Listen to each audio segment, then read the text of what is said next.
பிதாவாகிய தேவனுக்கு, நம்முடைய ஆண்டவர், நம்முடைய இரட்சகர், நம்மளுடைய நிச்சயிக்கப்பட்ட மணவாளன், கர்த்தராகிய இயேசு கிறிஸ்து மூலமாய் அப்பாக்கு அநேக அநேக நன்றிகள் தெரிவித்துக் கொள்கிறேன். அன்புக்குரிய சகோதரர் மற்றும் சகோதரிகளே, நீங்க தெரியும் நம்ப இந்த 7 எக்காலங்கள் தலைப்புல இருக்கிற தியானம் ஆராய்ச்சியில the study of the 7 trumpets. இதுல நம்ப 6 எக்காலங்கள் தாண்டி 7வது எக்காலத்துக்கு முன்னாடி காணப்படுது இந்த வெளிப்படுத்தல் 10ஆம் அதிகாரம் முழுக்கு மற்றும் 11ஆம் அதிகாரம் 1லிருந்து 12 வரை. இது நம்ம தெரியும் முத்திரைகள்ல பார்த்தோம். இது வந்து 7ஆம் இருக்கிற சபையின் எக்காலத்துக்கு முன்னாடி காணப்படுது சில கூடுதலான கருத்துக்கள். கூடுதலான கருத்துக்கள் வந்து ஒரு முன்னுரை மாரி நம்ம எடுக்கிறோம். இது வந்து நம்ம பார்த்தோம். இது காமிக்கிறது கர்த்தராகிய இயேசு கிறிஸ்து அவருடைய 2ஆம் வருகையில எப்படி அவர் தான் ஆ பிரதான ஆ செய் அறுவடை செய்தியாளரா இருக்கிறாரு. அவர் தான் அந்த அறுவடை செய்தி தேவ எக்காலம் 7வது எக்காலம் அவர் பரலோகத்திலிருந்து கொண்டு வராரு. அந்த காரியத்தை இந்த 10ஆம் அதிகாரத்துல மிக விவரமா சொல்லப்பட்டுக்குது நம்ம பார்க்கிறோம். இதுல இப்ப நாம இருக்கிற பகுதி வந்து அந்த 7வது வசனம். அதாவது இங்கிலீஷ்ல நம்ம பார்க்கும்போது ஆ 6வது வசனம், 7வது வசனம் மாத்தி மாத்தி போகுது தமிழ்ல. இப்ப நம்ம என்ன பண்ணலாம்னா, முதலாவது ஆரம்ப வேத வாசிப்பு நம்ம வாசிக்கலாம். வெளிப்படுத்தல் 10ஆம் அதிகாரம் வசனங்கள் 5 5, 6, 7. சமுத்திரத்தின் மேலும் பூமியின் மேலும் நிற்கிறதாக நான் கண்ட தூதன் தன் கையை வானத்திற்கு நேராக உயர்த்தி, இனி காலம் செல்லாது, ஆனாலும் தேவன் தம்முடைய ஊழியக்காரராகிய தீர்க்கதரிசிகளுக்கு சுவிசேஷமாய் அறிவித்தபடி 7ஆம் தூதனுடைய சத்தத்தின் நாட்களிலே அவன் எக்காலம் ஊதப் போகிறபோது தேவ ரகசியம் நிறைவேறும் என்று வானத்தையும் அதில் உள்ளவைகளையும் பூமியையும் அதில் உள்ளவைகளையும் சமுத்திரத்தையும் அதில் உள்ளவைகளையும் சிருஷ்டித்தவரும் சதா காலங்களிலும் உயிரோடு இருக்கிறவருமானவர் மேல் ஆணையிட்டு சொன்னார். இப்ப நம்ம இந்த விஷயத்தை நம்ம பார்க்கிறோம். அந்த பலமுள்ள தூதன் 1ஆம் வசனத்துடைய பலமுள்ள தூதன் அவரு இங்கே நம்ம பார்க்கிறோம். அவரு ஒரு ஆணையிடுறாரு. கையே வானம் வரைக்கும் உயர்த்திட்டு அவரு சில வார்த்தைகள் பேசுறாரு நம்ம பார்க்கிறோம். முதலாவது வார்த்தை அவர் சொல்றார், காலம் இனி செல்லாது. பின்பு சொல்றாரு, 7ஆம் தூதனுடைய சத்தத்தின் காலத்திலே அவர் எக்காலம் ஊதி போகிறபோது தேவ ரகசியம் நிறைவுக்கு போகும். இது ரொம்ப மிகவும் முக்கியமான சத்தியமா இருக்குது. இங்க நம்ம பார்க்கிறோம். நம்ம கவனிக்க வேண்டியா இருக்குது. இந்த விஷயத்தை நம்ம போன தடவை ஒரு ஆரம்பம் பண்ணி, நம்ம என்ன பார்க்கிறோம்னா, 6வது வசனத்துல ஏதோ இங்கிலீஷ்ல வருது. தமிழ்ல வந்து அது 7ஆம் வசனத்துக்கு போகுது. 7ஆம் வசனத்து ஏதோ இங்கிலீஷ்ல வருது. அது தமிழ்ல 6வது வசனத்துக்கு வருது நம்ம பார்க்கிறோம். இப்போ நான் என்ன நினைக்கிறேன்னா, அந்த ஆணையிட்டு பகுதி நம்ம பார்த்தோம். ஏன்னா நம்ம இங்கிலீஷ் பார்வையில தான் நான் உங்களுக்கு எடுத்துக்கிறோம். அந்த ஆணையிட்டு விஷயத்தை நம்ம பார்த்து தேவனுடைய இருக்கிற பெயர்ல அவரு அந்த ஆணையிட்டு அவர் எப்படி வந்து அவரு சொல்றாரு, காலம் இனி செல்லாது. இந்த காலம் இனி செல்லாது இருக்கிற விஷயத்துல தான் நம்ம போன தடவை உங்களுக்கு சொல்லிட்டோம். உங்க கரங்கள்ல நீங்க வச்சுன்னு இருக்கிறீங்க. ஒரே ஒரு தமிழ் வெளிப்படுத்தல் காமெண்ட்ரி. அந்த காமெண்ட்ரி புக்ல என்ன பார்க்கிறோம்னா, இந்த 10ஆம் அதிகாரத்துல இந்த பலமுள்ள தூதன், அவர் காபிரியேல் தூதனு. அப்புறமா அந்த சிறிய புத்தகம் அவருடைய கையில திறக்கப்பட்டு இருந்தது. அது தானியேல் புத்தகமு. அந்த மாரி இருக்கிற கருத்து பார்க்கும்போது, நம்ம ஏற்கனவே ஆரம்ப கருத்துக்கள் 2வது வசனம் முடிச்சு நான் உங்களுக்கு காமிச்ச வித்தியாசங்கள். அங்கே இருக்கிற தானியேல்ல 10ஆம் அதிகாரத்திலிருந்து 12ஆம் அதிகாரத்துல அந்த தூதன் குறித்து இங்க இருக்கிற தூதர் வந்து வெளிப்படுத்தல் 10ஆம் அதிகாரம் எவ்வளவு பெரிய வித்தியாசங்கள் நான் உங்களுக்கு ஏற்கனவே காமிச்சிருக்கிறேன். பட் இப்போ மிக முக்கியமான விஷயம் என்னன்னா, ஏன் அந்த வித்தியாசம்? அதாவது நம்ம பார்க்கிறோம் அந்த முழு காமெண்ட்ரி தமிழ்ல இந்த மாரி அது காபிரியேல் தூதன்னு, அது தானியேல் புத்தகம், அப்புறம் காலம் இனி செல்லாது கூட அவங்க நீங்க பார்த்தாக்கா 1799 அந்த மாரி இருக்கிற காலகட்டமே அங்க இருக்குது. புக்குல நீங்க பார்க்கலாம். 1799 ஏன் அந்த காலம் சொல்றதுன்னா, ஏன்னா அங்கே அவங்க எப்படி எடுக்குறாங்க அந்த காலம் இனி செல்லாதுன்னா, நீங்க எல்லாரும் படிக்கிறீங்க இந்த புக் இல்லீங்களா? அது ரெகுலரா படிச்சா தான் உங்களுக்கு ஃபெமிலியரா இருக்கும் இந்த விஷயம். தயவுசெய்து அது ஹோம் ஒர்க் இருக்குது. அது நீங்க ஒவ்வொரு கிளாஸ் வந்து நீங்க அத திருப்பி திருப்பி போய் படிக்கணும். ஸோ அவங்களுடைய காலம் இனி செல்லாது என்னன்னா, அந்த காலம் காலங்களை அரைக்காலம். அரைக்காலம். காலம் காலங்களை அரைக்காலம் 539லேருந்து ஆரம்பி 1799ல முடியுது. ஸோ 1799 முடியுது. நீங்க நல்லா தெரியும். நம்ம 3 வால்யூம் கிளாஸ் இப்ப வந்து அந்த முடிவு காலம் பத்தி நம்ம படிக்க ஆரம்பிக்கிறோம். ஸோ அந்த முடிவு காலம் 1799லேருந்து அப்போ அங்கே என்ன பார்வை அந்த புக்ல காமெண்ட்ரில காமிச்சிருக்குதுன்னா, தானியேல் புத்தகம் புரிதல் வெளிப்பட ஆரம்பிக்கிறத அப்படி அந்த அந்த விஷயம் நம்ம பார்க்கிறோம். ஆனா நம்ம முன்னாடியே பார்த்தோம். இந்த வெளிப்படுத்தல் 10ஆம் அதிகாரம், இந்த பலமுள்ள தூதன், இது காபிரியேல் தூதன் கிடையாது. இது நம்மளுடைய ஆண்டவராகிய இயேசு கிறிஸ்து. இது அவருடைய 2ஆம் வருகை. அவருடைய மகிமையான இருக்கிற வேலைகள் குறித்து வசனம் 1 பேசுது. வசனம் 2 வந்து அவர் கொண்டு வருது. ஒரு பக்கம் சபைக்கு இந்த அறுவடை செய்தி. இன்னொரு பக்கம் அவர் ஆரம்பிக்கிறார் அவருடைய கண்ணுக்கு தெரியாம ஆளுகை. தேவனுடைய ராஜ்யத்தின் ஆளுகை பூமியில 2வது வசனம். 3வது வசனம், அப்புறமா 4வது வசனத்தை நம்ம பார்க்கும்போது, எப்படி அவர் கொண்டு வர்றது அந்த அறுவடை செய்தி பரலோகத்திலிருந்து. சிங்கம் கர்ஜிக்கிற போல அவரு கர்ஜித்தார். அப்புறமா 7 இடி முழக்கங்களுடைய இருக்கிற சத்தங்கள் முழங்கின. அப்புறமா நம்ம பார்த்தோம் 4வது வசனத்தை யோவான் அப்போஸ்தலர் அது விஷயத்தை பார்த்து கேட்டு அவரை எழுதுறதுக்கு ஆரம்பிக்கிறார்னா உடனே ஒரு சத்தம் அவருக்கு சொல்லுது, இது நீங்க எழுத வேண்டாம். அது காரியத்தை நம்ம பார்த்தோம். அது ஒரு நேரடியா அர்த்தத்துல வெளிப்படுத்தல ரொம்ப ரேர். நேரடி அர்த்தத்துல இருக்குது வசனம். அது ஒரு நேரடி அர்த்தம் யோவானுக்கு சொல்லப்பட்டது நம்ம பார்த்தோம். ஏனெனில் இந்த 7ஆம் சபை சம்பந்தப்பட்ட சத்தியங்கள் அந்த டைம்ல அப்போஸ்தலனாகிய யோவானுக்கு கூட அது வெளிப்படுறதுக்கு அந்த ஏற்ற நேரமே இல்ல. அது பார்த்து அப்புறமா நம்ம 5, 6, 7 பார்க்கும்போது விசேஷமாய் இந்த ஆணை இடும்போது இந்த தூதன் வந்து அவர் சொல்றது ஃபர்ஸ்ட் பாயிண்ட் காலம் இனி செல்லாது. So, அந்த காலம் இனி செல்லாத அந்த வார்த்தையை அவர் சொல்லும்போது விஷயத்தை என்னன்னா இதுதான் ரொம்ப இம்பார்ட்டன்ட் பாயிண்ட். எந்த காலகட்டத்துக்கு நாம கொண்டு வரோம் இந்த இந்த எக்ஸ்பிளனேஷன் விவரம். இப்போ அங்கே அந்த புக்ல அது கொண்டு வருது 1799. ஆனா 1799ல இருந்து 7ஆம் தூதனுடைய சத்தத்தின் காலத்துக்கு வரைக்கும் ஒரு 75 வருஷங்கள். 75 வருஷங்கள். ஏன்னா 1799 தான் முடிவு காலம். அங்க தான் காலம் காலங்களை அரைக்காலம் போய் முடியுது. அப்புறமா 7ஆம் தூதனுடைய சத்தத்தின் காலம் ஆரம்பிக்கிறது 1874க்கு பிற்பாடு.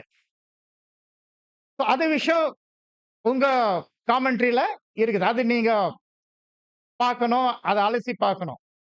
அந்த கருத்து நான் உங்ககிட்ட கொண்டு வர்றதே இல்ல. உங்ககிட்ட நம்ம கொண்டு வர கருத்து என்னன்னா, காலம் இனி செல்லாது அப்படி சொல்லும்போது 2 குரோனாஸ் காலங்கள் தேவன் கொடுத்தாரு பாபிலோனுக்கு மனத்திரும்புறதுக்காக. 2 குரோனாஸ் காலங்கள். முதலாவது குரோனாஸ் காலம் அவர் கொடுத்தாரு நம்ம பார்க்கிறோம் 4ஆம் சபை காலகட்டம். அது தவணை அப்படி சொல்லப்பட்டுக்குதாங்க. யேசபேலுக்கு 1157 1157 கிபியிலிருந்து 1517 வரை. இதுதான் இந்த காலகட்டம் முடியும் போது தான் தேவன் 6ஆம் தூதன் மார்ட்டின் லூத்தர் கருவியா பயன்படுத்தி, அவர் மூலமாய் தேவனுடைய தீர்ப்பு வந்து இந்த அமைப்பு மேல எப்படி வெளிப்பட்டது? அந்த 95 கருத்துக்கள். மார்ட்டின் லூத்தர் காமிச்ச கருத்துக்கள். அங்கதான் வந்து அது ஆரம்பிச்சு. ஆனால் அங்கத்திலிருந்து ஒரு 6 மாசம் விடணும். 6 மாசம் விடணும். ஏன் 6 மாசம் விடணும்னா, மார்ட்டின் லூத்தர் இந்த காரியத்தை செய்யும்போது, அவர் ஃபாதர் டாக்டர் மார்ட்டின் லூத்தர் இருக்கும்போது, அவர் இத லத்தீன் மொழியில வந்து எழுதிட்டார். லத்தீன் மொழியில இது எழுதி இந்த அந்த ஆல் செயின்ட்ஸ் சபையுடைய வாசல் மேல அடிக்கும்போது, யாருக்குமே தெரியல அவர் என்னதான் போட்டாரு, என்னதான் எழுதிட்டாரு. ஏன்னா லத்தீன் அந்த நேரத்துல வந்து பொது மக்களுடைய இருக்கிற புரியிற பாஷையே இல்ல. ஆனா 2 மாசம் பிற்பாடு அக்டோபர் 31 இருந்து ஜனவரி வரைக்கும் மார்ட்டின் லூத்தருடைய நண்பர்கள் வந்து அதை ஜெர்மன்ல மொழிபெயர்ப்பு பண்ணி அநேக லட்சம் கணக்குல அந்த கைப்பிரதி பிரிண்ட் பண்ணி கம்ப்ளீட் ஜெர்மனில பரப்பி போட்டார். அது வந்து மற்ற தேசத்துடைய இருக்கிற ஜனங்கள் பார்த்து அவங்க தேசத்துல வந்து ஆங்கிலேயத்துல பிரெஞ்சுல மொழிபெயர்ப்பு பண்ணி 6 மாசத்துக்குள்ள இந்த இருக்கிற கருத்து இந்த தீர்ப்பு வந்து எல்லார் பக்கம் போயிடுச்சு. ஒரு 6 மாசம் வந்து 1517 அக்டோபர் 31 நீங்க விட்டுட்டா வரீங்க ஏப்ரல் 1518. ஏப்ரல் 1518. இப்போ ஏப்ரல் 1518ல ஆரம்பிக்கிறது 2வது குரோனோஸ். நீங்க ஞாபகம் இருக்கும், 5ஆம் சபையுடைய பரிசுத்தவான்களுடைய விசாரிப்பு எது வரைக்கும் தேவரீர் நம்முடைய ரத்தத்தை குறித்து நீங்க நியாய தீர்ப்பு பண்ணாமலும் பள்ளி வாங்காமலும் இருப்பீர்கள் கேட்கும்போது அவர் சொன்னார், இன்னும் கொஞ்ச காலம் இளைப்பாற வேண்டியா இருக்குது. அந்த காலம் வந்து தான் ஆரம்பிக்கிறது 1518 ஏப்ரல். ஞாபகம் எங்க, இது டிஸ்கோர்ஸ் கிடையாது. நீங்க எப்ப வேணா கை தூக்கி பேசலாம், நீங்க கேள்வி கேட்கலாம். நல்லா புரிஞ்சுக்கங்க, இது டிஸ்கோர்ஸ் பாணி கிடையாது. இது நம்ம கலந்து தியானம் ஆராய்ச்சி. 1518 ஏப்ரல்ல இருந்து இப்ப 360 வருஷம் எடுத்தானா எங்க வந்து சேருது?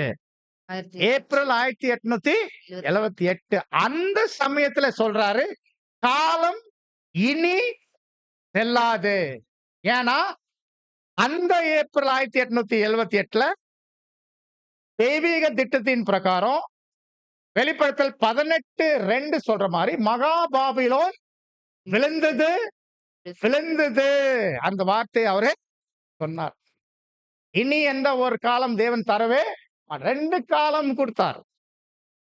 இந்த விஷயத்தை வந்து நம்ம பார்க்கும்போது இந்த காரியத்தை நம்ம ஞாபகம் வைக்கணும். இந்த பார்வையில இருந்து தான் நாங்க பார்த்துக்கிறோம். இந்த இனி காலம் செல்லாது. ஆனா எங்க வந்து சேர்ந்துட்டோம்? ஏப்ரல் 1878. இது எந்த காலகட்டம்? 7ஆம் தூதனுடைய சத்தத்தின் காலம். இது எப்போ? 7ஆம் தூதனுடைய சத்தத்தின் காலத்துல அவர் எக்காலம் ஊதி போகிறோம் போது ஆரம்பம். கரெக்டா நம்ம வந்து செட் ஆயிட்டோம். சரி, இப்போ இந்த விஷயத்தை வந்து நம்ம பார்க்கிறோம். அது அந்த அந்த அர்த்தத்தை நம்ம தியானம் பண்ணிட்டு பிற்பாடு ஒரு முக்கியமான விஷயம் நம்ம போன தடவை நம்ம சொன்ன உங்களுக்கு இப்ப பேச போறேன். அது என்னன்னா, இப்போ இந்த இருக்கிற வித்தியாசம், நம்மளுடைய கருத்துக்களுடைய வித்தியாசம், அந்த புக்கோடைய இருக்கிற கருத்துக்களுடைய வித்தியாசம் வருது. காரணம் என்னன்னா, காரணம் வந்து எப்படி நம்ம காலங்களுடைய அர்த்தம் புரிஞ்சுக்கிறோம். காலம் இனி செல்லாது, அது எப்படி நாங்க புரிஞ்சுக்கிறோம். இந்த விஷயத்தை தான் நம்ம பார்க்கிறோம். அந்த பெரிய வித்தியாசமே வருது தான் இங்க நம்ம பார்க்கிறோம். இப்போ முதலாவது விஷயத்தை என்ன பார்க்கிறோம்னா, வெளிப்படுத்தல் 10ஆம் அதிகாரத்துல இந்த வார்த்தை நம்ம பார்க்கும்போது காலம் இனி செல்லாத விஷயத்தை நாங்க எப்படி பார்க்கிறோம்னா, நம்ம பார்த்துக்கிறோம் இந்த காரியத்தை. சாரி, நாங்க இல்ல, ஃபர்ஸ்ட் நாங்க இந்த புக் பத்தி பேசுறோம். அந்த புக்ல வந்து எப்படி இந்த காலமுடைய அர்த்தத்தை பார்க்கறாங்கன்னா, தானியேல் 7ஆம் அதிகாரம் 25வது வசனம்.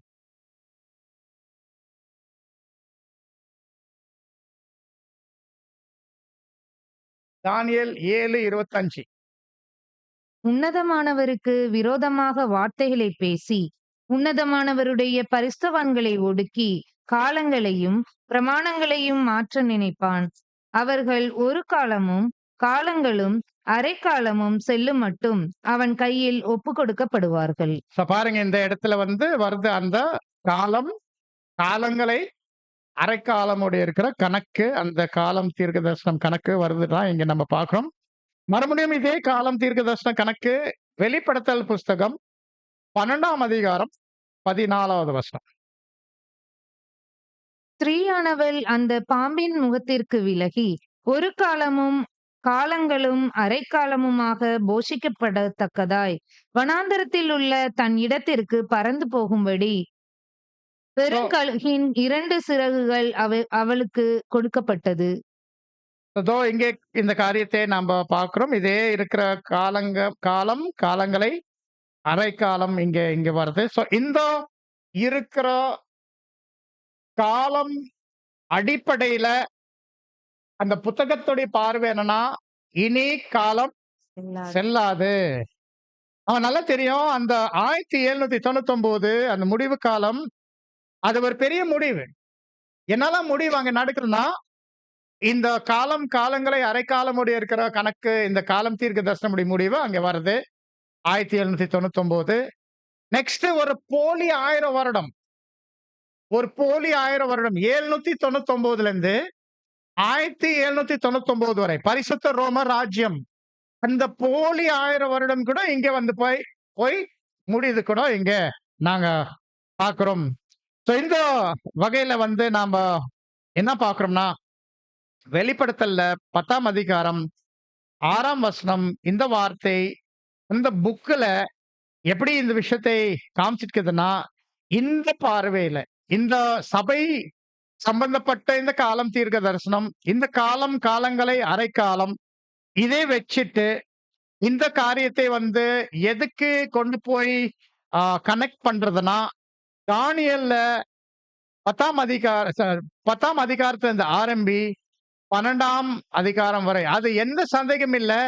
தானியேல் புத்தகத்துல 10ஆம் அதிகாரத்துல இருந்து 12ஆம் அதிகாரம், விசேஷமாய் 12ஆம் அதிகாரத்துடைய 3 காலம் தீர்க்க தரிசனம் 1220, 1290, 1335 நாட்கள் எல்லாமே அந்த 1799 முடிவின் அடிப்படையில தான் கணக்க எடுக்குது. அதை பத்தி எந்த சந்தேகமே கிடையாது தான் இங்க நம்ம பார்க்கிறோம்.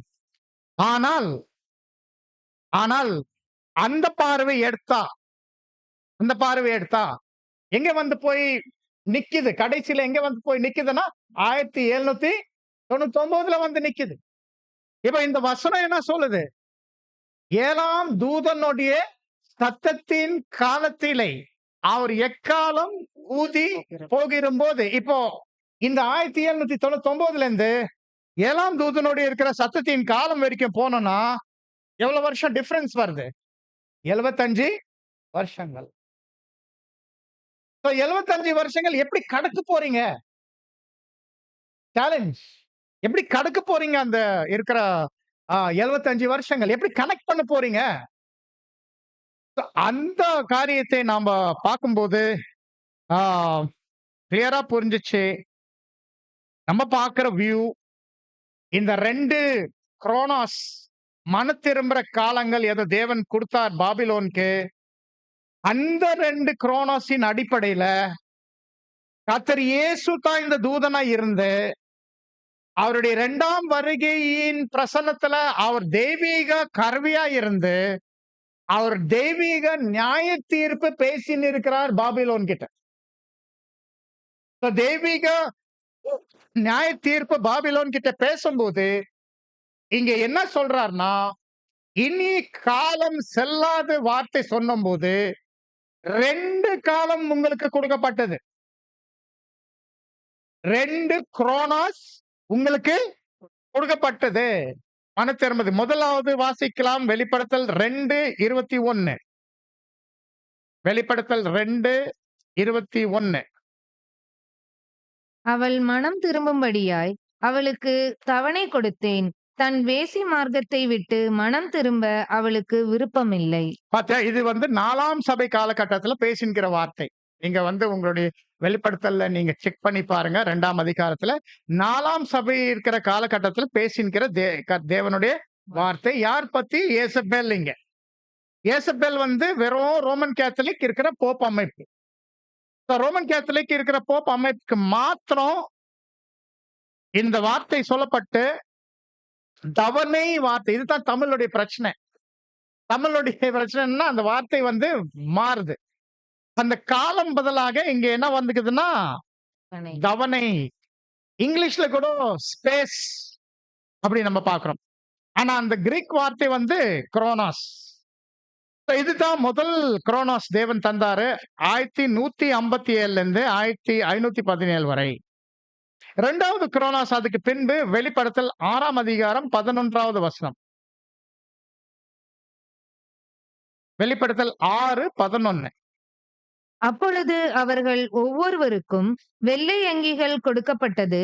அன்றியும் அவர்கள் தங்களைப் போல கொலை செய்யப்பட போகிறவர்களாகிய தங்கள் உடன் பணிவிடைக்காரரும் தங்கள் சகோதரருமானவர்களின் தொகை நிறைவாகும் அளவும் இன்னும் கொஞ்சம் காலம் இளைப்பாற வேண்டும் என்று அவர்களுக்கு சொல்லப்பட்டது. நீங்க ஞாபகம் இருக்கோ இந்த விஷயத்தை நாம படிக்கும்போது முத்திரையில இது என்ன காரியத்தை இந்த 5ஆம் சபையின் பரிசுத்தவான்கள் அவங்க விசாரிச்சுட்டு இருக்கிற கேள்வி தேவன் கிட்ட.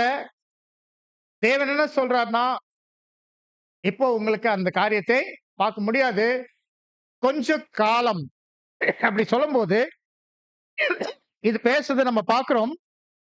அந்த 1878 ஏதோ ஏப்ரல் 1878 ஒரு பக்கம் நியாய தீர்ப்பு வெளிப்பட போகுது பாபிலோன் மேல, இன்னொரு பக்கம் உயிர்த்ததல், முதலாம் உயிர்த்ததல் ஆரம்பிக்க போகுது.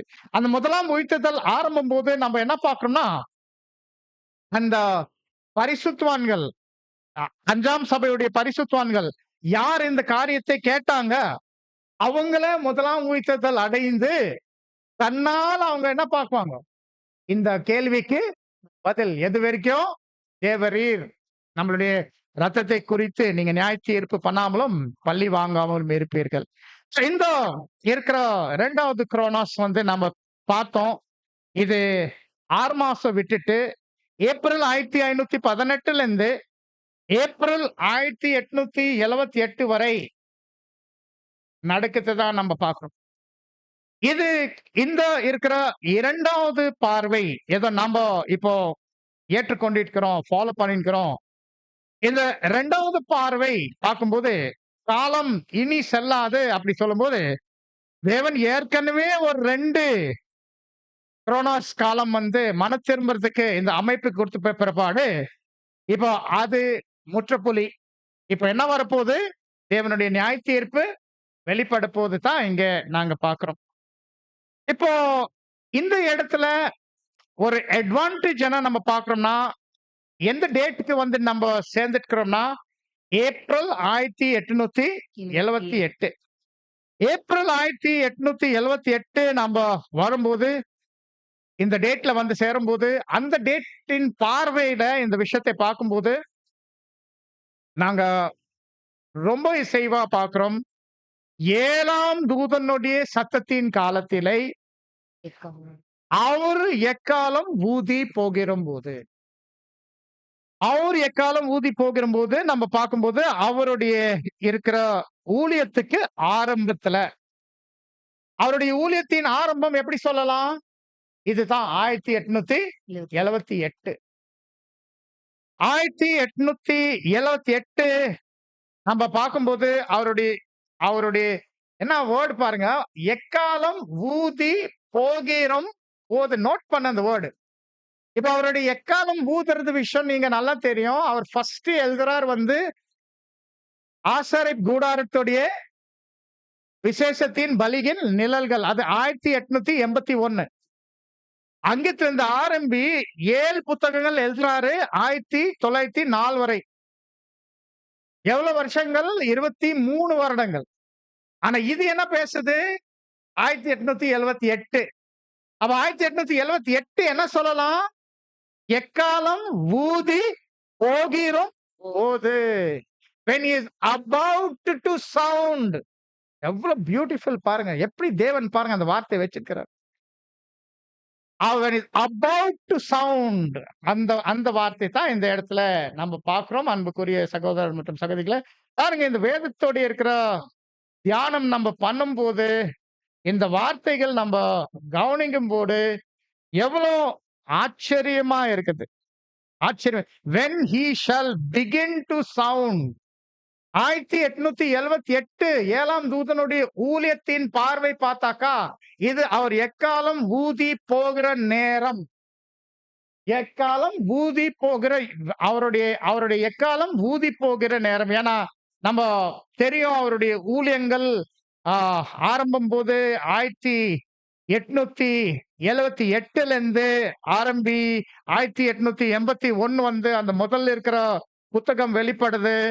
அப்புறமா அதே சமயத்துல வந்து நம்ம பார்க்கிறோம் அந்த வாட்ச் டவரோட இருக்கிற அவரு தோக்குறது அதெல்லாம் வந்து எந்த காலகட்டத்துல இருக்குது நம்ம பார்க்கிறோம். அந்த 1878 எங்க இந்த 2ஆம் குரோனோஸ் வந்து முடிக்குது. இது விஷயத்தை அன்புக்குரிய சகோதர சகோதரி, இதனால தான் அந்த பெரிய வித்தியாசம் நம்மளுடைய கருத்துக்கள் இருக்குது அந்த மற்ற அந்த புத்தகத்துடைய கருத்துக்களோட. இப்ப நீங்க அலசி பார்த்துட்டு நீங்க தான் சொல்லணும் எது நீங்க ஃபீல் பண்றீங்க. ஆனா இதுதான் நம்ம வந்து அந்த விஷயத்தை பார்த்தோம். இந்த அடிப்படையில தான் இந்த காரியத்தை நம்ம பார்த்தோம். இப்போ இந்த காரியத்தை நம்ம தொடரலாம். இந்த காரியத்தை தொடரும் போது நாம என்ன பார்க்கணும்னா, இவ்வளெல்லாம் சொல்லிட்டு என்ன ஒரு முக்கியமான விஷயம் இங்கே கர்த்தர் பேசுறார்னா, தேவ ரகசியம் அவரு முன்கூட்டி அவருடைய அவருடைய ஊழியக்காரங்களுக்கு அவருடைய தீர்க்கதரிசிகளுக்கு அறிவிக்கின்படி அந்த தேவ ரகசியம் நிறைவுக்கு போவோம். சிஸ்டர் மறுபடியும் அந்த வசனம் வாசிங்க. இனி காலம் செல்லாது, ஆனாலும் தேவன் தம்முடைய ஊழியக்காரராகிய தீர்க்கதரிசிகளுக்கு சுவிசேஷமாய் அறிவித்தபடி 7ஆம் தூதனுடைய சத்தத்தின் நாட்களிலே அவன் எக்காலம் ஊதப் போகிறபோது தேவ ரகசியம் நிறைவேறும் என்று. இப்ப இந்த வார்த்தை கொஞ்சம் உள்வாங்கு. எந்த வார்த்தை? தேவன் அவருடைய அவருடைய பரிசுத்த தீர்க்கதரிசிகளுக்கு அவருடைய ஊழியக்காரங்களுக்கு அறிவிக்கப்படி அந்த தேவ ரகசியம் நிறைவுக்கு போவோம். இந்த விஷயத்தை என்ன குறிக்குது? எது பத்தி இங்க இந்த வசனம் பேசுது? எதை பத்தி வந்து இங்க கர்த்தர் பேசிக்கிறார்னா, ஏப்ரல் 1878ல 2 விஷயம் நடந்துச்சு. ஏப்ரல் 1878ல 2 விஷயம் நடந்துச்சு. ஃபர்ஸ்ட் விஷயம் என்ன நடந்துச்சு? இது எல்லாமே கண்ணுக்கு தெரியாம ஞாபகம் வைங்க. என்ன நடந்துச்சுன்னா ஆவிக்குரிய மாம்சத்துல பாக்குற மாதிரி இல்லை. ஒரு விஷயம் நீங்க நோட் பண்ணோம். கர்த்தருடைய முதலாம் வருகை மாம்சிக இஸ்ரேலுக்கு தீர்ப்பு பேசுற வந்தார். மாம்சிக இஸ்ரேலுக்கு தீர்ப்பு அவர் பேசும்போது அவரே மாம்சத்துல இருந்தார். அவர் மாம்சத்தை காது கேட்கறதுக்கு மாதிரி பேசினார். எருசலேமே எருசலேம் உங்களுடைய வீடு உங்களுக்கு பாலாக்கு விடுபடும். ஏன்னா அது ஆவிக்குரிய அது மாம்சிக இஸ்ரவேல். ஆனா ஆவிக்குரிய இஸ்ரவேலுக்கு அவர் தீர்ப்பு பேசுறதுக்கு வரும்போது அவர் ஆவியில இருக்கிறார். இப்போ இது வந்து ஆவியின் கண்கள் ஆவியின் காதுகள் இருக்கிறவர் தான் பார்க்கலாம் கேட்கலாம். மாம்சிக இஸ்ரவேலோட இருக்கிற விஷயத்தை மாம்சிக காது கேட்கலாம், மாம்சிக கண்ணு பார்க்கலாம். ஆனா இது ஆவிக்குரிய இஸ்ரவேலு ஆவிக்குரிய இருக்கிற காதுல ஆவிக்குரிய கண்ணுல தான் இது கேட்கிற பார்க்கிற வாய்ப்பு இருக்கு. ஏன்னா இந்த 2 விஷயம் எதை நடந்துச்சு ஏப்ரல் 1878னா, முதலாவது நியாய தீர்ப்பு பாபிலோன் மேல. வெளிப்படுத்தல் 18:2. வெளிப்படுத்தல் 18:2.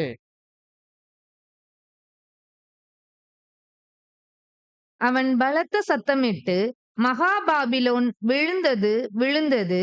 அது பேய்களுடைய குடியிருப்பும், சகலவித அசுத்த ஆவிகளுடைய காவல் வீடும், அசுத்தமும் அருவருப்பும் உள்ள சகலவித பறவைகளுடைய கூடுமாயிற்று. So, இது வந்து நியாய தீர்ப்பு, தெய்வீக நியாய தீர்ப்பு அவர் வெளிப்படுத்திட்டார். இந்த இருக்கிற எப்படி சொல்லணும்னா பேர் அளவுக்கு இருக்கிற ஆவிக்குரிய இஸ்ரவேல். இதுல 2 வேச விழுந்தது விழுந்தது சொல்லும்போது தாய் அமைப்பு, மகள் அமைப்பு 2 பேருக்கு அவர் தீர்ப்பு வெளிப்படுத்திட்டார். ஆனா ஒரு 2வது பெரிய விஷயம் கூட நடந்துச்சு அங்க. அங்கதான் முதலாம் உயிர்த்தெழுதல் கூட ஆரம்பிச்சு. முதல் தெசலோனிக்கர் 4ஆம் அதிகாரம் 16வது வசனம்.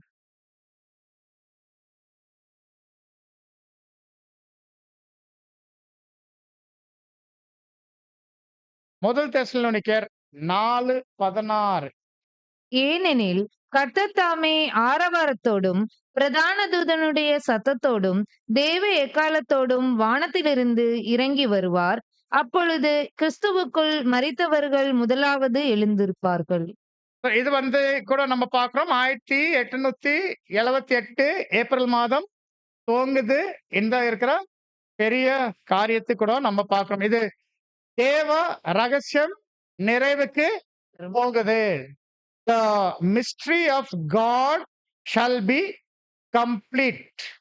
சரி, இப்போ இந்த காரியத்தை வந்து இப்படி சொல்லும்போது ஒரு இம்பார்ட்டன்ட் பாயிண்ட் நாங்க சொல்ல விட்டுக்கிறோம். அது என்னன்னா, நீங்க பார்த்துருக்கோம். இப்போ நம்ம 7 வசனங்கள் வரைக்கும் வந்துட்டுக்கிறோம். இப்போ 7 வசனங்கள் வரைக்கும் வரும்போது இந்த 10ஆம் அதிகாரத்துல என்னதான் நம்ம பார்த்துக்கிறோம்னா அறுவடை செய்தி, ஹார்வெஸ்ட் மெசேஜ். ஆனா இந்த அறுவடை செய்தி இந்த 10ஆம் அதிகாரத்துல பல பார்வையில காமிச்சிருக்குது, பல அடையாளங்களை காமிச்சிருக்குது. அந்த பாயிண்ட் நீங்க நோட் பண்ணோம். முதலாவது விஷயம் நம்ம பார்த்தோம், இந்த அறுவடை செய்தி அது வெளிப்படுத்தல் 10:2ல ஒரு திறக்கப்பட்ட சிறிய புத்தகம் அவர் கையில இருந்தது. இந்த விஷயத்தை என்ன காமிக்குதுன்னா, இது காமிக்கிறது அந்த அறுவடை செய்தி ஏதோ கர்த்தர் இயேசு பரலோகத்திலிருந்து கொண்டு வரார் அவருடைய 2ஆம் வருகையில. பரலோகத்துல அதை கொண்டு வரும்போது இதுதான் தேவ எக்காலம். முதல் தெசலோனிக்கர் 4:16 அந்த வார்த்தை மட்டும் வாசிங்க. ஏனெனில் கர்த்தர் தாமே ஆரவாரத்தோடும் பிரதான தூதனுடைய சத்தத்தோடும் தேவ எக்காலத்தோடும் தேவ எக்காலத்தோடும் இவர் தான் கொண்டு வர்றாரு தேவ எக்காலம். இதுதான் 7வது எக்காலம். அப்ப பரலோகத்திலிருந்து அவரு கொண்டு வரத்தான் பார்க்கிறோம். இப்ப பரலோகத்துல இருந்து அவர் கொண்டு வரும்போது அது நம்மளுக்கு என்ன பிரயோஜனம்? நம்மளுக்கு என்ன பிரயோஜனம்? அவர் அதை நம்மளுக்கு வெளிப்படுத்திட்டா தான் நம்மளுக்கு பிரயோஜனம். அந்த அந்த பரலோகத்திலிருந்து கொண்டு வந்த தேவ செய்தி, அந்த அறுவடை செய்தி இப்ப என்ன பண்றாருன்னா, அவர் நமக்கு மாம்சத்துல இருக்கிற பரிசுத்தவான்களுக்கு அது வெளிப்படுத்தின்கிறார். அது வெளிப்படுத்துற விஷயம் எங்க? வெளிப்படுத்தல் 10:3. சிங்கம் கர்ஜிக்கிறது போல மகா சத்தமாய் ஆர்ப்பரித்தான். அவன் ஆர்ப்பரித்த போது 7 இடிகளும் சத்தமிட்டு முழங்கின. இது விஷயம் வந்து நம்ம பார்க்கும்போது இது ஃபர்ஸ்ட் ஆஃப் ஆல் அவரு வெளிப்படுத்தின்கிறார். இப்போ இது வெளிப்படுத்தி பரலோகத்திலிருந்து இறங்கி வந்த இயேசு இப்போ அவரு வெளிப்படுத்தின்கிறார். யாருக்கு? ஒரு மாம்ச கருவி. அந்த மாம்ச கருவி யாரு? 7ஆம் தூதன். அந்த 7ஆம் தூதனுக்கு இது எப்படி இது வெளிப்படுத்தின்கிறார் இந்த விஷயம்? 7 இடி முழக்கல். 7 இடி முழக்கல். இந்த 7 இடி முழக்கல்ல வந்து சத்தங்கள் இருக்குது. இதுதான் அந்த 7 புத்தகங்கள். ஏதோ 7ஆம் தூதன் எழுதுறார் 1881 இருந்து முதல் கொண்டு 1904 வரை.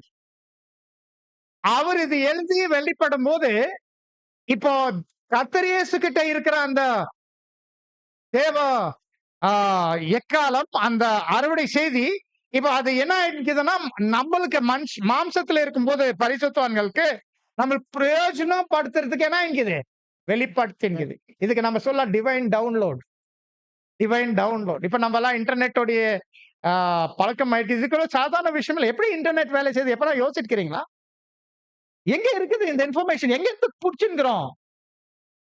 யாரும் யோசிக்கிறது கண்ண மூடினே யூஸ் பண்ண பட்டன் எல்லாம் அமுச்சுன்னு ஆனா யோசிக்கிறது இல்ல. எங்கிருந்து இது ஆப்பரேட் ஆயிக்குது? இந்த விதத்துல இது ஒரு தெய்வீக டவுன்லோடு நம்ம பார்க்கிறோம். எப்படி இந்த அறுவடை செய்தி மிகுந்த தெய்வீக வல்லமை. சிங்கம் கர்ஜிக்கிற விஷயம் குறிக்குது. மிகுந்த தெய்வீக வல்லமை. என்ன இந்த தெய்வீக வல்லமைன்னா, எந்த ஒரு உலக மனுஷன், எந்த ஒரு அர்ப்பணிப்பு இல்லாத மனுஷன் இந்த வேலைக்குள்ள வரவே கூடாது. இவ்வளவு பெரிய வேலை எப்படி நடக்கும்னா, வெறும் பரிசுத்தவான்களுடைய பலிகள். தேவன் மேல இருந்து ஒரு மூட்டை அமுச்சு, இதோ இவ்வளோ ஒரு $1 மில்லியன் இது என்ன பண்ணு? நீங்க இந்த வேலைக்கு யூஸ் பண்ணாரா? வெறும் பரிசுத்தவான்களுடைய பலி என்ன இருக்கு? அதுதான் எடுத்து இந்த வேலை நடத்திட்டார். அத பத்தி பேசினா அது ஒரு பெரிய தலை சுத்தம். இன்னைக்கு நம்ம என்ன பேசுவோம் தெரியுமா? மில்லியன் எல்லாம் கணக்கு இப்ப இல்ல. எப்படி லட்சம் கணக்கு இல்ல. அப்படி கோடி தான் பெருசா பேசுவாங்க. இப்போ மில்லியன் எல்லாம் கணக்கு இல்ல. பில்லியன் கூட கிட்டத்தட்ட கணக்கு இல்ல. இப்ப ட்ரில்லியன் வந்துக்குது. ட்ரில்லியன் அது எத்தனை சைபர் நீங்க கேட்கணும். அப்ப அந்த ட்ரில்லியன் கூட ஒண்ணுமே இல்ல இந்த வேலைக்கு. இந்த சத்தியத்தின் வேலை நம்ம கணக்கு போட்டானா, ட்ரில்லியனுக்கு 12 சைபர் வரும். ஆனா குவாட்ரில்லியனுக்கு 15 சைபர் வரும். பென்டிலியனுக்கு 18 சைபர் வரும். நான் கணக்கு போடல. ஆனா போட்டா நான் நினைக்கிறேன் இது பென்டிலியன் கணக்குல போகும். ஏன்னா எவ்வளவு வருஷம் ஆயிட்டுக்குது? 1874 இருந்து இன்னைக்கு 2025. ஒவ்வொரு வேலை, ஒவ்வொரு தேசத்துல, ஒவ்வொரு இருக்கிற ஜனங்களுக்கு, ஒவ்வொருக்கு அந்த டிரான்ஸ்லேஷனு, பிரிண்டிங்கு, டிஸ்ட்ரிபியூஷனு. நான் கன்வென்ஷன் செலவு பத்தி பேசவே இல்ல இந்த கணக்குல. நான் கன்வென்ஷன் செலவு பத்தி பேசவே இல்ல இந்த கணக்குல. வெறும் இந்த அறுவடை செய்தி போய் சேரணும் அந்தந்த பரிசுத்தவான் கிட்ட. எந்தெந்த தேசத்து இருக்கட்டும், எந்தெந்த பாஷை இருக்கட்டும், அந்தந்த பரிசுத்தவான் கிட்ட போய் சேரணும். எவ்வளவு பெரிய வேலை. இதுதான் சிங்கம் கர்ஜிக்கிற போல தெய்வீக வல்லமை, பெரிய தெய்வீக வல்லமை. இது இந்த 10ஆம் அதிகாரம் 3ஆம் வசனம் அறுவடை செய்தி எப்படி காமிச்சிருக்குதுன்னா, அது எப்படி வெளிப்பட்டது? இயேசு கிறிஸ்துல இருந்து மாம்சிக கருவி வழியாய் ஒவ்வொரு பரிசுத்தவான் கிட்ட. இதுதான் 2வது பார்வை நம்ம பார்த்தோம் அறுவடை செய்தி. ஆனா இப்போ நாங்க பார்த்துக்கிற ஒரு 3வது பார்வை வெளிப்படுத்தல் 10ஆம் அதிகாரம் 7ஆம் வசனத்துல இந்த இடத்துல நம்ம இன்னொரு விஷயம் நான் சொல்ல மறந்துட்டேன். அந்த இடி முழக்கல் ஏன் சொல்லிச்சுன்னா, ஏன்னா இந்த புத்தகங்கள் வெளிப்பட்டதுல இருந்து இது கொண்டு வருது முரண்பாடு பேர் கிறிஸ்தவ மண்டலத்தில். அவங்களுடைய பார்வையில இந்த புத்தகங்களை பார்க்கறதுக்கு இது எப்படி இருக்குன்னா, முரண்பாடு நிறைந்த புத்தகங்களா இருக்கத்தான் அவங்க பார்க்கிறாங்க. ஆனா இங்கே வெளிப்படுத்தல் 10ஆம் அதிகாரம் 7ஆம் வசனம். இந்த இடத்துல இந்த அறுவடை செய்தி வசனம் வாசிங்க சிஸ்டர். வானத்தையும் அதில் உள்ளவைகளையும் நான் நினைக்கிறேன் தமிழ்ல இது தான் நம்ம மாற்றணும். இனி காலம் செல்லாது, ஆனாலும் தேவன் தம்முடைய ஊழியக்காரராகிய தீர்க்கதரிசிகளுக்கு சுவிசேஷமாய் அறிவித்தபடி 7ஆம் தூதனுடைய சத்தத்தின் நாட்களிலே அவன் எக்காலம் ஊதப் போகிறபோது தேவ ரகசியம் நிறைவேறும் என்று. இந்த இடத்துல அறுவடை செய்தி எப்படி அடையாள பாஷையில பேசுகிறா? 7ஆம் தூதனுடைய சத்தம். 7ஆம் தூதனுடைய சத்தம். இந்த 7ஆம் தூதனுடைய சத்தம் தான் அறுவடை செய்தி. இந்த 7ஆம் தூதனுடைய சத்தம், இந்த அறுவடை செய்தி, இந்த இருக்கிற எழுத்துக்கள் இது யாருக்கு? வெறும் விசுவாச குடும்பத்துக்கு தான் இது இருக்குதான் இங்க நம்ம பார்க்கிறோம்.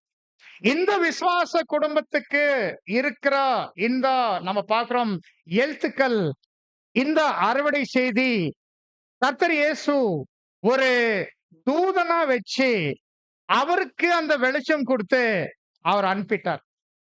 இப்போ பாரு 3 பார்வை பார்க்கிறோம். 3வது வசனம் அறுவடை செய்தி நம்ம பார்க்கும்போது அது கர்த்தர் இயேசு கொண்டு வராரு. அப்புறமா நம்ம பார்க்கிறோம் சாரி 2வது வசனம். 3வது வசனத்துல அது விஷயம் வந்து எப்படி வெளிப்படுறார் நம்ம பார்க்கிறோம். அந்த வெளிப்படும்போது என்ன மாரி பார்வை பேர் கிறிஸ்து மண்டலத்துக்கு இருந்துச்சு அந்த இருக்கிற ஆ அந்த அறுவடை செய்திக்கு நம்ம வசனம் 3ல பார்த்தோம். ஆனா வசனம் 7ல நம்ம பார்க்கிறோம். பரிசுத்தவான்களுக்காக வெளிப்படுறது இந்த அறுவடை செய்தி 7ஆம் தூதன் வழியாய் அவருடைய எழுத்துக்கள் வழியாய். இது ரொம்ப இம்பார்ட்டன்ட் நீங்க பார்க்கணும். இந்த 3 பார்வை. 3 பார்வை இங்க அறுவடை செய்தி நம்ம பார்த்துக்கிறோம். வசனம் 2, வசனம் 3, இங்கிலீஷ்ல வசனம் 7, தமிழ்ல வசனம் 6. சரி. இந்த காரியத்தை சொல்லிட்டு பிற்பாடு இப்ப நம்ம அந்த தேவ ரகசியம் நிறைவுக்கு போவோம். ஏன்னா இங்க இந்த இந்த வார்த்தைகள்ல 2 விஷயம் இருக்குது. ஃபர்ஸ்ட் என்ன தேவ ரகசியம் கண்டுபிடிக்கணும். என்ன தேவ ரகசியம்? 2வது அது முடிவுக்கு போவோம். நிறைவாவோம்.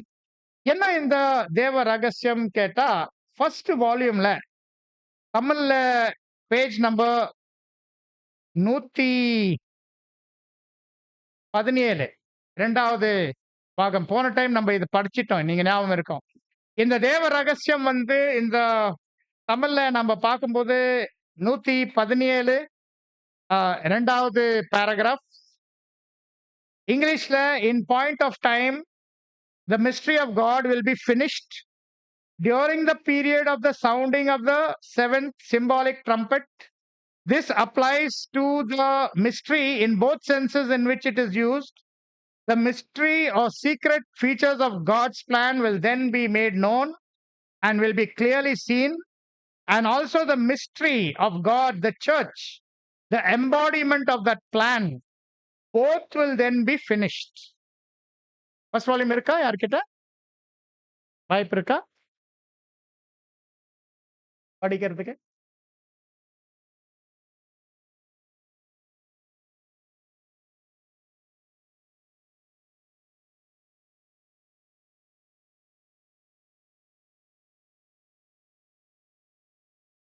இந்த காரியத்தை குறிக்கும்போது தேவனுடைய இருக்கிற ரகசியம் நிறைவு ஆகுது. அந்த விஷயத்தை என்ன குறிப்பிடுதுன்னு கேட்டாக்கா, 7ஆம் எக்காலம் ஊதி போகிறம்போது இந்த ரகசியத்துடைய 2 அர்த்தம் 2 அர்த்தத்துல இது பயன்படுத்துகிறது. முதலாவது வந்து தேவ ரகசியம் குறிக்கிறது தேவனுடைய தெய்வீக திட்டம். தேவனுடைய தெய்வீக திட்டம் முழுவதும் நிறைவுக்கு போகுதுன்னா முழுவதுமான விதத்துல வெளிப்படும். 2வது தேவ ரகசியம் குறிக்கிறது சபை. சபை கூட இந்த காலகட்டத்துல இது நிறைவுக்கு போவோம். இப்போ 1878 பார்வையில இருந்து இது 2 ரகசியம் நிறைவுக்கு போவோம். நிறைவுக்கு போவோம் நம்ம நல்லா தெரியும். இந்த விஷயத்தை என்ன குறிக்குது கேட்டோம்னா, இந்த தேவனுடைய தெய்வீக திட்டத்தின் வெளிப்பாடு 7ஆம் தூதன் மூலமாய் தான் வெளிப்படுது. ஞாபகம் இருக்கா? ஆபக்குக்கு 2:2 நீ தரிசனத்தை எழுதி பலகையின் மேல் தீர்க்கமாக வரி. அப்ப அது எப்ப நடக்குது? 7ஆம் தூதன் மூலமாய். அது என்ன? அது தேவனுடைய தெய்வீக திட்டம் முழுவதுமான விதத்துல வெளிப்படுத்தா இங்க நம்ம பார்க்கிறோம். ஆனா 2வது இது விஷயம் என்ன குறிக்குதுன்னா, இது குறிக்குது சபை, தேவனுடைய சபை, கிறிஸ்து அபிஷேகம் பண்ணப்பட்ட இயேசு கிறிஸ்துடைய இருக்கிற சரீரம். முதலாவது யூதர்கள்ல இருந்து பிற்பாடு அது புறஜாதிகள்ல இருந்து தேர்ந்தெடுக்கப்படத்தா இங்க நம்ம பார்க்கிறோம். இப்போ இந்த விஷயத்தை 2 அர்த்தத்துல தேவனுடைய திட்டம் ஒரு பக்கம் அர்த்தம், கர்த்தருடைய தேவனுடைய சபை ஒரு அர்த்தம். இது 2 அர்த்தத்துல தான் நம்ம புரிஞ்சுக்கணும் தேவ ரகசியம். The mystery of God. இப்போ இந்த இருக்கிற தேவ ரகசியம் தேவன் முன்குறித்து யாருக்கு பேசினாரு? பரிசுத்த தீர்க்கதரிசிகளுக்கு, அவருடைய ஊழியக்காரங்களுக்கு. சுவிசேஷமாய் அறிவித்தபடி. இந்த காரியத்தை நம்ம பார்க்கும்போது இது என்ன காரியம் குறிக்குதுன்னா, இது குறிக்குது இந்த விஷயத்தை குறித்து தேவன் வந்து அவர் என்ன பண்றார் நம்ம பார்க்கணும்னா, அவர் தீர்க்க தரிசனம் வழியாய், காலக்கணக்கு வழியாய் அவரை வெளிப்படுத்திட்டார் பழைய ஏற்பாடுல. அந்த பழைய ஏற்பாடுல அது வெளிப்படும்போது அநேக விஷயங்கள் அங்கே நம்ம பார்க்கும்போது, அப்போ அது புரியல. அது புரியிற நேரம் எப்போ வருது? 1878க்கு பிற்பாடு புரிதல் வெளிப்படுற நேரம் ஆரம்பிக்கிறது. நான் தமிழ்ல 112 வசனம் பாராகிராஃப் 2. 112 பாராகிராஃப் 2.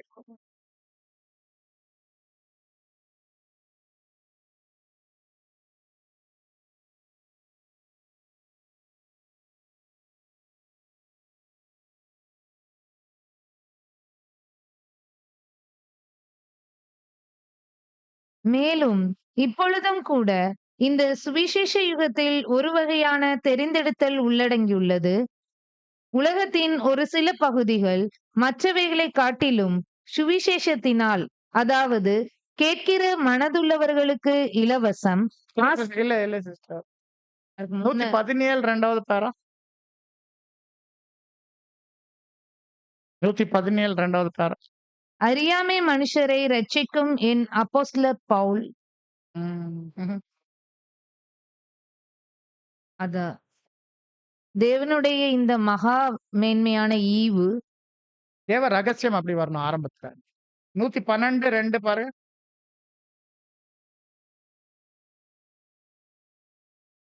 112ஆம் ஆ ஆ பக்கம் 2வது பாரா. அதாவது in point of time the mystery of God will be finished. காலம் பார்க்கும்போது தேவ ரகசியம் நிறைவுக்கு போகும். அப்படித்தான் அந்த பாரா ஸ்டார்ட் ஆகும்.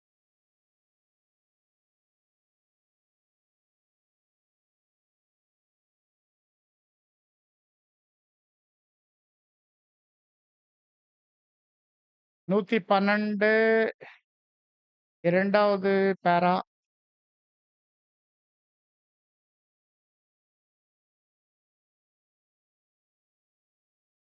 ஏழாவது எக்காலம் வசனம் வரும். வெளிப்படுத்தல் 10:7 பிராக்கெட்ல.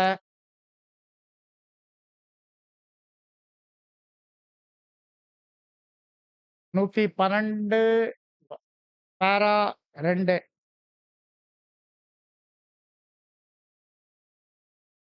ரெவலேஷன் 10:7 பிராக்கெட்ல வரும் அதுல பாரால.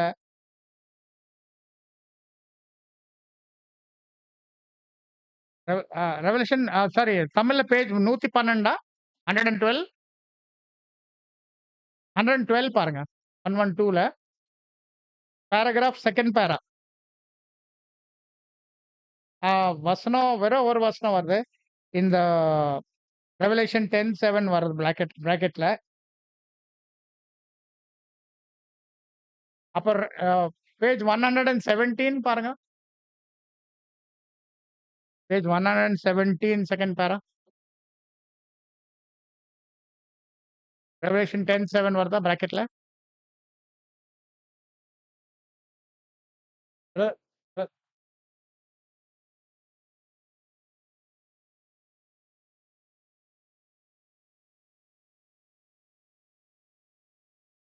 ரெவலேஷன் 10:7 பிராக்கெட்ல வரும்.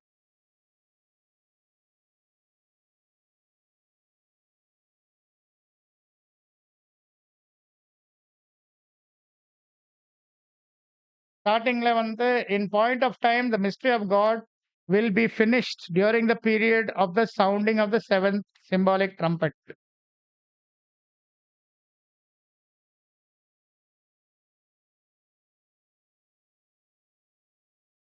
ஏழாம் தூதனுடைய சத்தத்தின் காலத்துல தேவ ரகசியம் நிறைவுக்கு போகும்.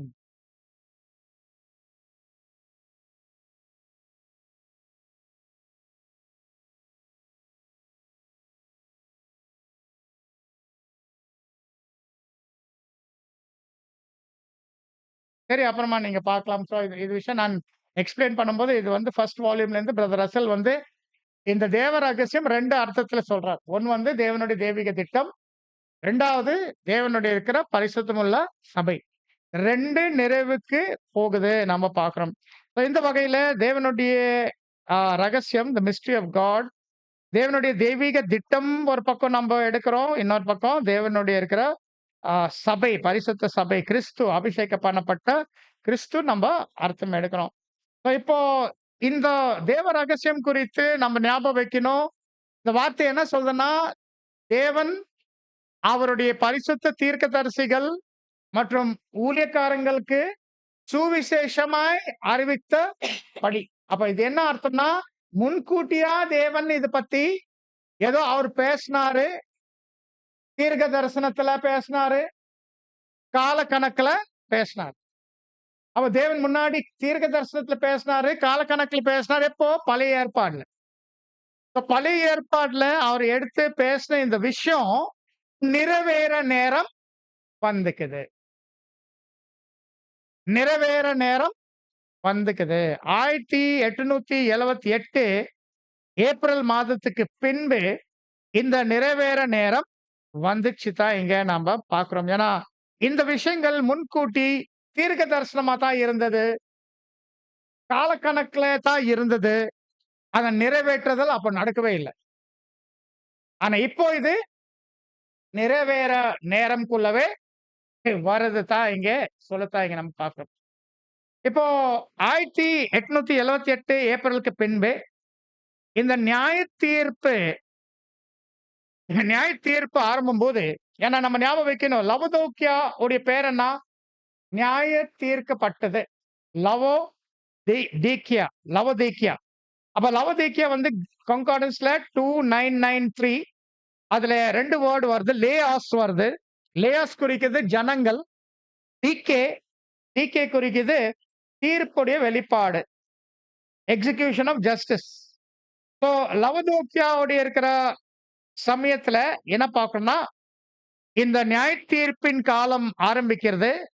இந்த நியாய தீர்ப்பின் காலம் வந்து 1878ல நாங்க பார்க்கிறோம். அந்த பெரிய தீர்ப்பு காலம் ஆரம்பிக்கிறது. ஃபர்ஸ்ட் தீர்ப்பு நம்ம பார்க்கிறோம். எத நடக்குது நம்ம பார்க்கணும்னா, நம்ம தெரியும். அது நடக்கிறது இந்த சபை சம்பந்தப்பட்ட விஷயத்துல. சபை சம்பந்தப்பட்ட விஷயத்துல நம்ம ஞாபகம் வைக்கணும். முழு சுவிசேஷ யுகத்துல இந்த ஒரே இருக்கிற கோதுமை வயல்ல சத்ரு வந்து என்ன விதைச்சு போனாரு? களைகள் விதைச்சு போனார். ஆனா எஜமானு கிட்ட வேலைக்காரங்கள அது சொல்லும்போது, ஆ எஜமான் என்ன சொன்னாரு? இருக்கட்டும். புடுங்க வேண்டாம். அறுப்பு காலத்துல நான் வந்து அறுக்கிறவர்கள் கிட்ட சொல்வேன். அந்த அறுப்பு காலம் அந்த அறுவடை பேஜ் நம்பர் 198.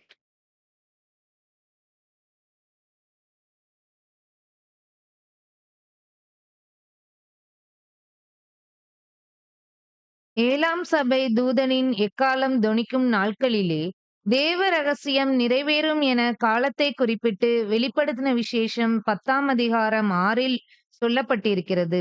இங்கு ரகசியம் என்பது அது பயன்படுத்தப்பட்டுள்ள இரு அர்த்தத்திற்கும் பொருந்துகிறது. தேவ திட்டங்களின் ரகசியமான காரியங்கள் வெளியாக்கப்பட்டு தெளிவாக காணப்படும். தேவனுடைய தெய்வீக திட்டத்தின் முக்கிய அம்சமான திருச்சபையாகிய தேவ ரகசியமும். ஸோ இது என்ன பேஜ் சிஸ்டர்? பேரா 2. Thank you. இது ராங். 10:6. Okay, okay, okay. இல்ல தமிழ்ல 6 இங்கிலீஷ்ல 7. 98 ஒரு இது எழுதுறது இல்ல.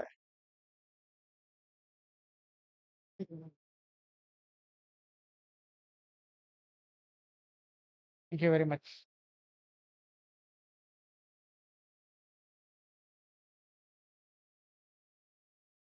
Thank you. இது பெரிய correction. Thank you so much.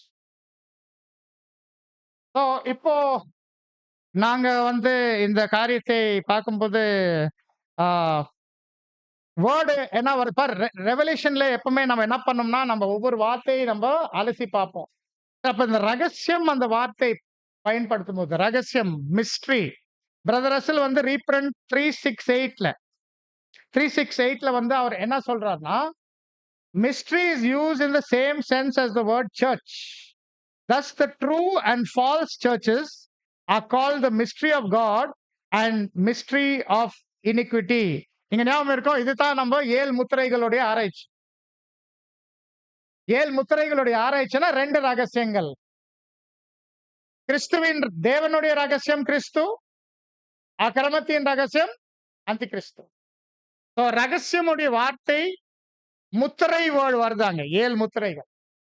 7 7 முத்திரைகளால் முத்திரைக்கப்பட்ட சுருள். அது ஒண்ணு ஒண்ணா தொறக்கும்போது ஒண்ணு ஒண்ணா காட்சி வெளிப்படுது. அதுதான் வரலாறு, சரித்திர வரலாறு. சுவிசேஷ யுகத்துல இந்த 2 ரகசியங்களை குறித்து அது தேவன் வெளிப்படுறாதான் முன் குறித்து. அதான் 7 முத்திரைகள்ல நம்ம பார்த்தோம். இந்த விஷயத்தை நம்ம பார்க்கும்போது இந்த தேவ ரகசியம் முடிவுக்கு போவோம்னா, இது என்ன அர்த்தம்னா, இந்த 2 முடிவு போவோம். முழு சுவிசேஷ யுகத்துல வளர்ந்து வந்திருக்குது கிறிஸ்து மற்றும் அந்தி கிறிஸ்து. ஒன்னு வந்து மகிமைக்கு போவோம், ஒன்னு வந்து அழிவுக்கு போவோம். இந்த 2 இருக்கிற ரகசியம் நிறைவுக்கு போவோம். ஆனா இதெல்லாம் எப்போ ஆரம்பிக்கிறது நம்ம பார்க்கிறோம். நம்ம தெரியுது ஆரம்பிக்கிறது 1878. 1878 உடைய இருக்கிற விஷயம் அந்தி கிறிஸ்து குறித்து நாங்க பார்க்கலாம் அந்த விஷயத்தை. பட் அதுக்கு முன்னாடி கிறிஸ்து பற்றியான ரகசியம், தேவ ரகசியம் குறித்து, தேவ ரகசியத்துடைய தீர்ப்பு குறித்து இங்க எத்தனை பேரு 7 முத்திரைகளுடைய ஆராய்ச்சி கேட்டீங்க? ஞாபகம் வச்சுங்கிறீங்க? கேட்டீங்க ஒரு வகுப்பாறு இருக்கும். ஞாபகம் வைக்கிறது அந்த ஒரு இன்னொரு வகுப்பாறு இருக்கும். இந்த 7 முத்திரைகளோட இருக்கிற ஆராய்ச்சி பண்ணும்போது நீங்க ஞாபகம் இருக்கும். 7வது முத்திரைல வெளிப்படுத்தல 8ஆம் அதிகாரம் வசனம் 3, 4 பேசுது கிறிஸ்து பற்றியான தீர்ப்பு. வசனம் 1, 2 பேசுது அந்தி கிறிஸ்து குறித்தான தீர்ப்பு. இப்போ கிறிஸ்து குறித்தான தீர்ப்பு வசனம் வாசிக்கலாம். வெளிப்படுத்தல் 8ஆம் அதிகாரம் வசனம் 3, 4. வேறொரு தூதனும் வந்து தூபம் காட்டும் பொற்கலசத்தை பிடித்து பலிபீடத்தின் படியிலே நின்றான். சிங்காசனத்திற்கு முன்பாக இருந்த பொற்பீடத்தின் மேல் சகல பரிசுத்தவான்களுடைய ஜெபங்களோடும் செலுத்தும்படி மிகுந்த தூபவர்க்கம் அவனுக்கு கொடுக்கப்பட்டது. அதான் 3, 4. அப்படியே பரிசுத்தவான்களுடைய ஜெபங்களோடும் செலுத்தப்பட்ட தூபவர்க்கத்தின் புகையானது தூதனுடைய கையிலிருந்து தேவனுக்கு முன்பாக எழும்பிற்று. இந்த 2 வசனங்கள் இது அடையாள பாஷையில நிறைந்த வார்த்தைகளா இருக்குது நம்ம பார்க்கணும். இப்ப இந்த 2 வசனங்கள் காமிக்குது கிறிஸ்துவோடைய தீர்ப்பு. வேற ஒரு தூதன் ஏன் சொல்லிருக்குதுன்னா, எனக்கு 2வது வசனத்துல 7 தூதர்கள் பத்தி பேசுது. இப்போ அந்த 7 தூதர்கள் இருந்து இல்ல, இது வேற ஒரு தூதன் வந்தானா 2ஆம் வருகை. கர்த்தர் இயேசு அவருடைய 2ஆம் வருகை. அவர் கர்த்தர் இயேசு அவருடைய 2ஆம் வருகை வந்து இந்த தீர்ப்பு பண்ணும்போது இந்த ஆசாரியர் ஊழியம் பண்றார்.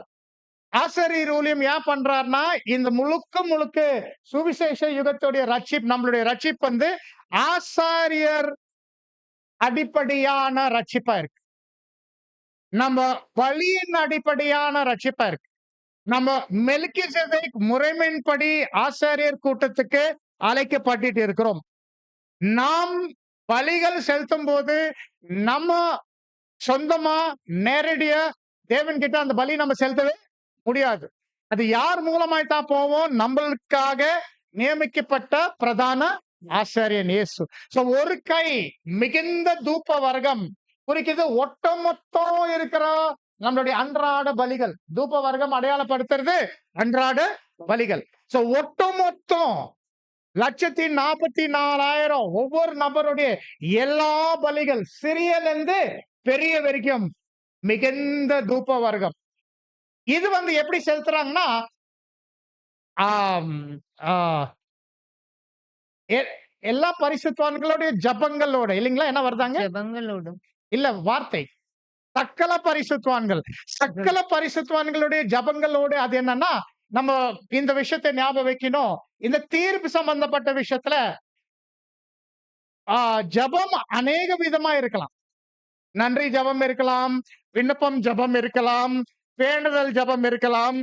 ஆனா இது ஒரு குறிப்பிட்ட ஜபம் பேசுது. இது நம்மளுடைய பாவம் அறிக்கை ஜபங்கள் பத்தி பேசுது. ஏனெனில் நம்மளுடைய பாவம் அறிக்கை நம்ம பண்ணலன்னா நம்முடைய பரிசுத்த பலிகள் தேவன்கிட்ட நம்ம செலுத்தவே முடியாது. ஏன்னாக்கா ஏற்கனவே தேவன் வச்சுக்கிற ஏற்பாடு வந்து ஒரு நீதியின் வஸ்திரம். அது மூடுது நம்மளுடைய இருக்கிற பாவங்கள் நிலை. கொண்டு வருது நம்மளுக்கு முழுமையான பாவ மன்னிப்பு.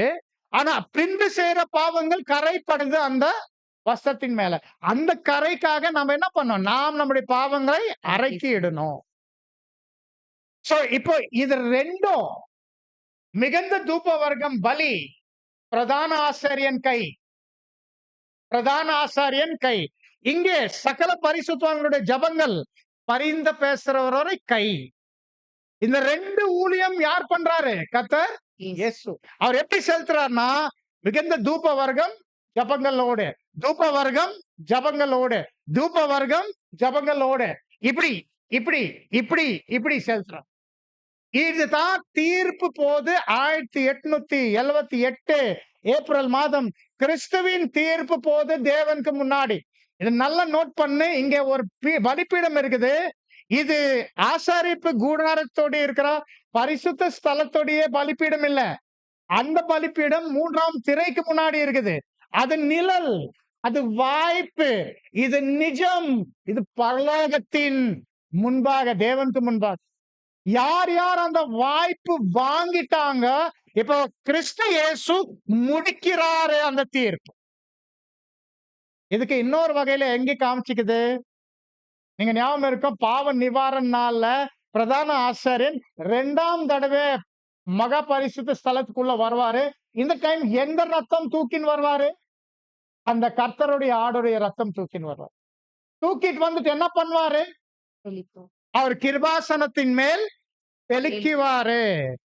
இதே காட்சி இந்த வேற விதமா இங்க சொல்லிட்டு தலை கொஞ்சம் விலைக்குதா யோசிக்கிறது. கொஞ்சம் ரொம்ப டீப்பா தான் இருக்குது விஷயம். ஆனா இந்த காரியம் இப்படித்தான் இருக்குது. அந்த பிக்சரு இந்த பிக்சரு ஒரே விஷயம் வேற விதமா காமிச்சுக்குது. ரொம்ப சிம்பிளா நம்முடைய தீர்ப்பு யார் முடிக்கிறார் தேவனுக்கு முன்னாடி? இயேசு தான் முடிக்கிறார். நாங்க வந்து எந்த சொந்தமா பண்ற மாதிரி எதுவுமே இல்ல. இப்ப நம்ம தீர்ப்புக்கு 2 பாகம் இருக்குது. பலிகள், பாவ மன்னிப்பு. இது ரெண்டும் கர்த்தர் தான் செய்றார். அவருடைய 2 ஊழியம். பிரதான ஆசாரியன் ஊழியம் ஒரு கை, பரிந்து பேசுறவர் அட்வொகேட் ஊழியம் 2வது கை. இதுதான் விஷயம் இங்க காமிச்சிருக்கு. இந்த விஷயத்தை ஆரம்பிக்கிறது 1878 ஏப்ரல் மாதம். இன்னைக்கு வரைக்கும் முடிக்கல. இன்னைக்கு வரைக்கும் முடிக்கல. நடந்து கொண்டுட்டே போயின்னு இருக்குது. ஒரு விஷயம் புரிஞ்சுக்கணும். சபை 1,42,000 குறைஞ்சிச்சா? குறைக்க முடியுமா? இல்ல 43,500 கம்ப்ளீட்டா 1,44,000. அதனால தான் 7ஆம் கலசம் என்ன வார்த்தை வருது தெரியுமா? எல்லாம் முடிந்தது. எல்லாம் முடிந்தது. அங்கே தான் இந்த தீர்ப்பின் வேலை நிறைவுக்கு போவோம். ஏன்னா ஞாபகம் வைங்க, இந்த 1,44,000 ஒட்டுமொத்தம் குறிக்குது இந்த ஒரே கலசத்துல இருக்கிற கர்த்தருடைய ஆடின் ரத்தம். அந்த கர்த்தருடைய ஆடின் ரத்தம் முடிக்கணும்னா 1,44,000 எல்லாரும் அவங்களுடைய பலியின் வாழ்க்கை முடிக்கணும். இந்த காரியத்தை இங்கே சொல்லப்படும். ஆனா எங்கே ஆரம்பிக்கிறது? 1878 ஏப்ரல் மாதம். அங்கே ஆரம்பி நிறைவுக்கு போகுது. இந்த கிளாஸ் இப்ப நிறைவுக்கு தான் கொண்டு போனோம். எனக்கு இந்த விஷயங்கள் டைம் பக்கம் போயிடுக்குது. லோடிங் ஜாஸ்தி ஆயிடுக்குது. சோ இங்கே நான் நிப்பாட்டி என்கிற அன்புக்குரிய சகோதர சகோதரிகளே, இந்த வார்த்தை, இந்த தூதன் பேசுற வார்த்தை ரொம்ப ஆழமான சத்தியம். இது 7ஆம் தூதனுடைய எழுத்துக்கள்ல தான் இது வெளிப்படுது. இது இது இந்த விஷயத்தை நாம தியானம் பண்ணின்னு இருக்கிறோம். இந்த இந்த காரியத்தை தான் நம்ம பார்க்கிறோம். தேவன் முன்னாடி அவருடைய பரிசுத்த தீர்க்கதரிசிகள் ஊழியக்காரங்களுக்கு சுவிசேஷமாய் அறிவித்தாரு. இது நிறைவுக்கு போகுது. 1878 அந்த நேரம் தான் 7ஆம் தூதன் சத்தத்தின் காலத்திலே அவர் எக்காலம் ஊதி போகிறம்போது தேவன் தாமே உங்க அனைவரும் இந்த சத்தியங்கள் வழியாய் உங்க அனைவரும் ஆசீர்வதிப்பாராக. ஞாபகம் வைங்க. இதெல்லாம் மறுபடியும் நீங்க கேளுங்க ரெக்கார்டிங். அப்பதான் உங்களுக்கு அது ரொம்ப ஆழமா உங்களுக்குள்ள போவோம். ஏதாவது கேள்வி, சந்தேகம், கருத்துக்கள், கூடுதலான கருத்து, மாற்று கருத்துன்னு தாராளமா நீங்க கொண்டு வரலாம். தேங்க்யூ. நாகர்கோவில் சபை மற்றும் சபையார் மற்றும் மூப்பர்கள் எனக்கு தந்த இந்த மாபெரும் வாய்ப்புக்கு தாழ்மையான நன்றி தெரிவிக்கிறேன். ஆமென்.